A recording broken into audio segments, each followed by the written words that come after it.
स्थानीय बाजारों में कुछ आवश्यक वस्तुओं के दामों में उतार चढ़ाव देखा जा रहा है, खासकर ताज़ा सब्जियों, चावल और तेल में।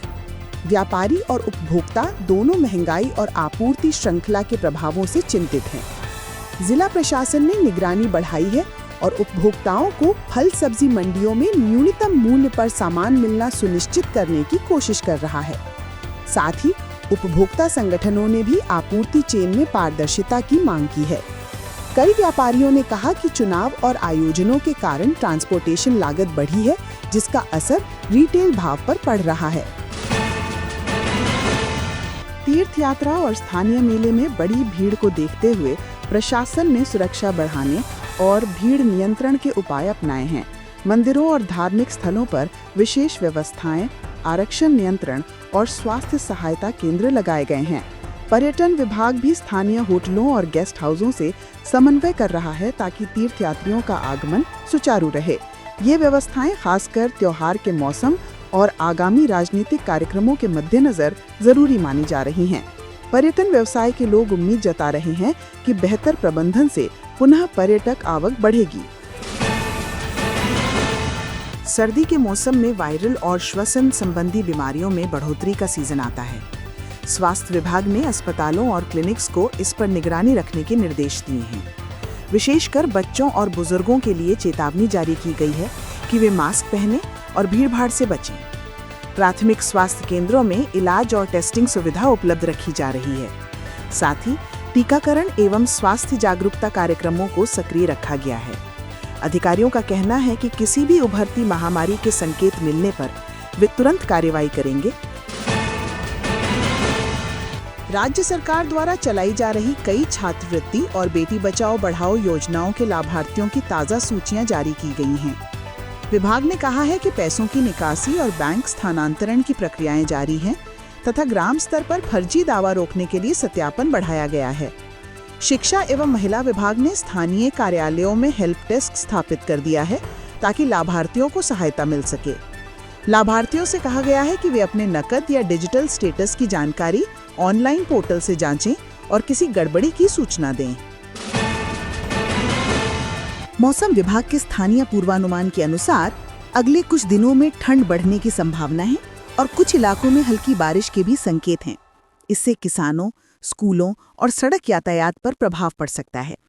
प्रशासन ने किसानों को मौसम के अनुरूप सलाह दी है और सड़क यात्रियों को सावधानी बरतने के निर्देश दिए हैं। ठंड के बढ़ने से स्वास्थ्य विभाग ने भी सर्दी संबंधी बीमारियों के प्रति जागरूकता बढ़ाई है। पर्यटन और बाहर घूमने की योजनाओं पर भी मौसम का असर दिखाई दे सकता है। राज्य के स्कूलों और कॉलेजों में खेलकूद प्रतियोगिताएं चल रही हैं।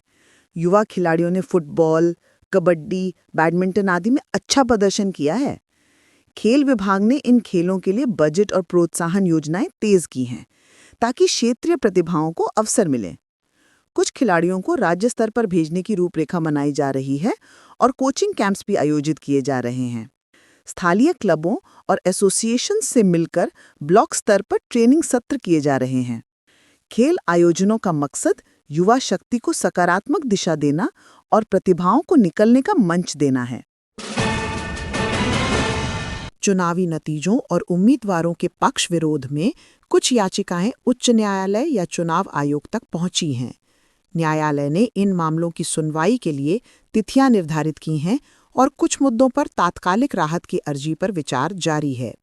विधिक विशेषज्ञों का कहना है कि ये प्रक्रियाएं लोकतंत्र की शुद्धता और पारदर्शिता के लिए आवश्यक है। न्यायालयों के आदेशों का पालन चुस्त होना चाहिए ताकि किसी भी प्रकार की अनिश्चितता दूर हो। अदालतों की सक्रियता से चुनाव प्रक्रिया के कानूनी पक्षों पर साफी आई है। राज्य के कई जिला मुख्यालयों और कस्बों में स्थानीय त्योहार, मेले और सांस्कृतिक कार्यक्रम अगले सप्ताहों में होने वाले हैं। आयोजक और प्रशासन दोनों मिलकर सुरक्षा, स्वच्छता और ट्रैफिक व्यवस्था को लेकर तैयारियां कर रहे हैं।